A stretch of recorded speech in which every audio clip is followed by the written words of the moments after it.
Prima in Veneto, seconda in Italia, Treviso è la provincia con il più alto numero di contagi, dietro solo a Trieste. Un primato che lascia atterrito anche il direttore generale Francesco Benazzi, che oggi ha contato su 9.800 tamponi effettuati il record di positivi della quarta ondata, 1.515. 1515 è una cosa spaventosa, è una sensazione prima di tutto di tristezza, perché chiaramente mi rendo conto che andiamo di fronte a un periodo difficile. E poi anche un po' di depressione, se devo dire, e dopo anche di sconsolatezza, perché come dire, ci sentiamo quasi impotenti di fronte a questa nuova montata, questa nuova ovviamente quarta ondata. Nella Marca, annuncia il DG, ci sono 63 comuni con un'incidenza superiore ai 500 casi ogni 100.000 abitanti.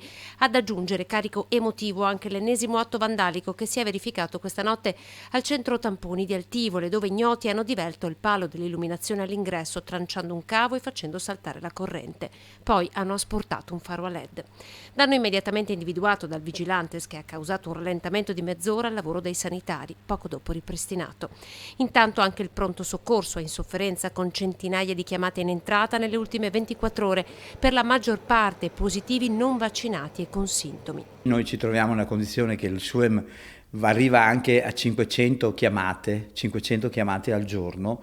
Di questi buona parte sono Novax, ovviamente, a casa, positivi, di questi 1500 e altri nelle varie giornate, che manifestano sintomi e cominciano ad aver paura. La speranza è ora che le vacanze natalizie, con lo stop al 23 dicembre delle lezioni, diano tregua alla catena di contagi in classe innescata da settimane.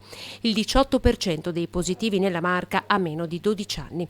A Treviso ci sono oggi 66 classi in quarantena, 441 in monitoraggio.